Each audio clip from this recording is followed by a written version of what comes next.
Hi everyone, welcome to week 2.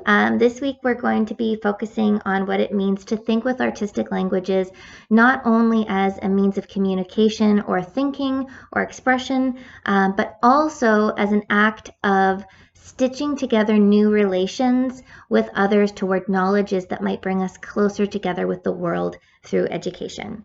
So we're going to be reading chapters 1 and 2 of Vecchi's book, The Arts and Creativity in Reggio Emilia. And you'll also be selecting 2 articles from the Artistic Languages folders on the Moodle website. And I'll explain a little bit more about how you'll use those articles in your response this week.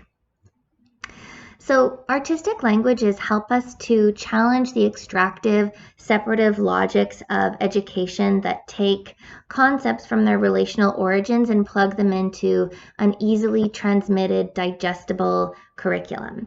So artistic processes rather sustain the embodied, felt, affectual and poetic natures of something. So in thinking with artistic languages, we're better able to attune to the particular qualities of something, not toward knowability, definition, or generalizability, but more toward a noticing of its essence and toward knowledge that might be situated in an ephemeral space. So not within particular classifications or categories. This kind of knowledge is often situated in the not yet. There's a gesturing toward the brink of something that it's not fully captured. So this orientation to the arts appreciates that every material has its own language and that an attention to aesthetics really matters in noticing and thinking with these languages in inquiries with children. That this artful attentiveness matters to pedagogy deeply. So in our reading this week, Vecchi speaks about the aesthetic dimension that the arts bring to pedagogy. And she highlights the ways in which aesthetic attention creates small links with the world. Aesthetics matter deeply because these acts of attention to fine detail and beauty are, as she writes, quote, like a slim thread or aspiration to quality that makes us choose one word over another, the same for a color or a shade, a certain piece of music, a mathematical formula, or a taste of a food.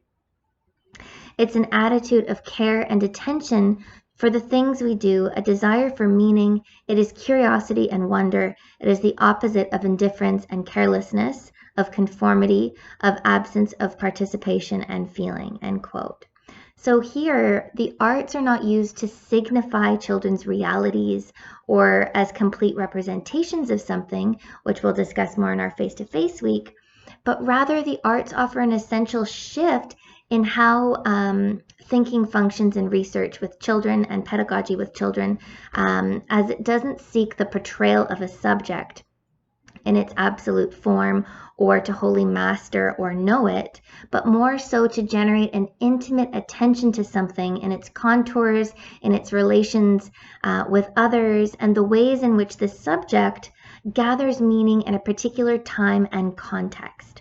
So it knits meaning making in the thickness of lived experiences and keeps concepts situated in the thickness of the places in which they belong. So there's nothing efficient or there's nothing necessarily easy about this kind of artistic thinking. It's situated in the complexities and the depth of what something is and might become. So here, the human becomes vulnerable to another in an act of noticing beyond the self. And the aesthetic dimension is what creates this fine attunement, care, and participation in noticing. So in this week's readings, Vecchi uses the example of the task of a poet to demonstrate how this attention to artistic languages and the aesthetics of an event supports the subjective emergence of inquiry with others. So she borrows from Aristotle when she writes, quote, or when he writes, sorry, quote, the task of a poet is not to say what has taken place, but what might take place, end quote. So here creative thought develops when it knowingly searches for how plots might be composed for the poem to come out well. So this kind of creative thought is central when educators are attuning to moments with young children and responding with pedagogical decisions that might deepen an inquiry. So this attentiveness to language is not only verbal or written, this attention is composed with fabrics, drawing, clay, paint, photography, videography, and many other materials and engagements or processes. So what matters here is how an attentiveness to the languages of these particular materials and processes and their specificity create conditions for inquiry to emerge in particular ways, for the plot to unfold and for it to come out well. So these languages have many fonts and qualities that are specific to its nature. So drawing on Vecchi again, she writes, every language has its own grammar, its own specific nature, but it also has a structure disposed towards communication and relation. So the flows and rhythms of these languages propose something about the ways in which an idea might emerge. For example, fabric experimentations with young children will propose a particular way of being that's often full-bodied, it moves in bigger ways, while using watercolor paints and small fine-tipped brushes might invite more small detailed work and different ways of being together that is determined by the material and the process. So charcoal is also another example. Charcoal has a language that travels. It contaminates and communicates across bodies and spaces with movement that sometimes is sneaky or unnoticed, or it's very visible.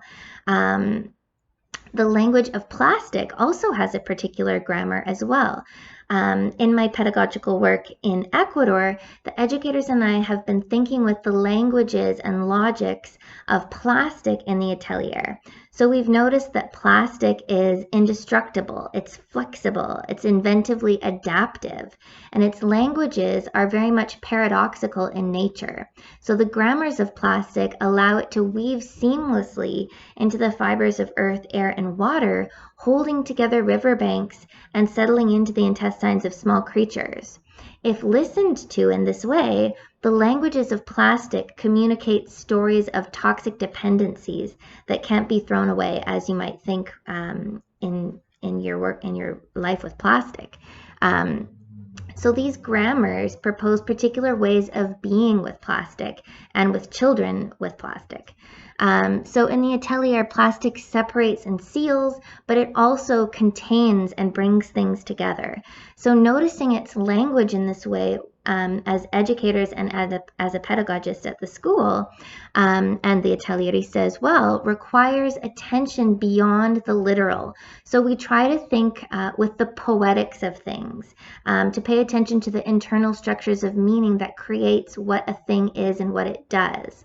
So to write of a material's language in a way that echoes its essence requires a particular way of writing. So thinking of words and phrases that enhance an attention to the quality of the material, of the metaphors that are proposed in your work with materials, to get to know more deeply the languages and nuances of a material in a sort of playful way. So you can use language to help you understand the language of the material as well, written, verbal, and embodied languages. So this is something that I encourage you to experiment with in your responses this week. So you can see a link that's posted in week 2 that I think will help you in your responses. It'll take you to the work of Phyllis Schwartz, and her work, I think, is a strong example of an artist thinking with 2 artistic languages in ways that really enhance each other. So she's poetically thinking about the languages of dance as an ephemeral, temporal becoming beyond something static, beyond something knowable. There's an essence of dance that's uncapturable, and she uses photography to highlight these qualities. So photography here is another language that's enabling her to play with the borders of the human body in movement, echoing the natures of bodies in the throes of dance. So you can see how these two artistic languages are working together in this website. So your visual study will be due on Sunday, August 25th at 11:55 p.m. And this second response is also worth 15% of your grade. And you'll be engaging with this quote by Elliot Eisner. He writes, the medium we choose to use and the particular form of representation we select, say sound rather than visual form, affect our perception of the world. If we are to represent something through a medium, we try to find the qualities of experience or features of the world that will lend themselves to the medium we have selected. Thus, representation influences not only what we intend to express, but what we are able to see in the first place, end quote. So in your writing, I do encourage you to challenge this idea that you can actually represent something. Try to unsettle this idea a little bit. So what you're going to be doing is choosing a subject, something that can be observed, felt, studied, and represented, such as like a flower, the wind, a tree, the darkness, a shoe, an onion, seagulls, a particular shoreline, for example. It could be anything. Study the subject using drawing, photography, or some other media or process, such as painting, construction, wire, paper, clay, fabric, dramatization, dance, sound, or musical composition. This study should be completed while directly and materially engaging with your subject. So document, using images and text, the details of your process and study. And then, utilizing at least 2 of the articles or chapters posted on Moodle in the Artistic Languages section, draw out the relevant ideas from these articles to frame your visual study and conceptualize this artistic and expressive language. So your response should focus on synthesizing ideas in the readings and should present a well-developed discussion on how artistic processes and practices can be understood as languages. So as in all of your written work in this course, try to limit your reliance on direct quotes to occasional short phrases and writing the author's ideas in your own words to really make visible your understanding of their perspectives. Try and orient yourself in the ways that the authors are proposing. And you should also use insights that are gained from your visual study to enhance and support your discussions. So one way to do this would be to draw out and synthesize relevant ideas from the readings, and then describe what this means to think of the arts as a process of language, the artistic process as a language. So questions that you might want to consider in this response are, in what ways is this artistic process considered a language? What is the nature of this language? And lastly, how does this shape understandings of what counts as knowledge and of knowing?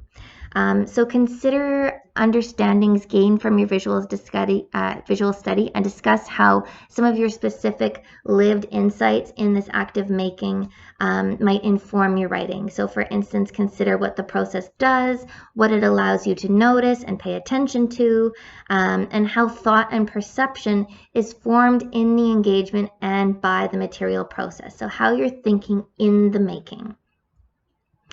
Also pay attention to what is the structure of this language disposed towards, what is the disposition that's created in thinking with this language, and what kinds of communications and relations does it create. So you will print out and bring your photos and responses of this assignment to class on Monday, August 26th. And be prepared to share these ideas with others who have also been thinking with this artistic language in this week's forum. So we'll be taking up this conversation in a deeper sense on Monday. So yeah, that's it for now, everybody. Thank you for all of your work, and I look forward to reading your responses.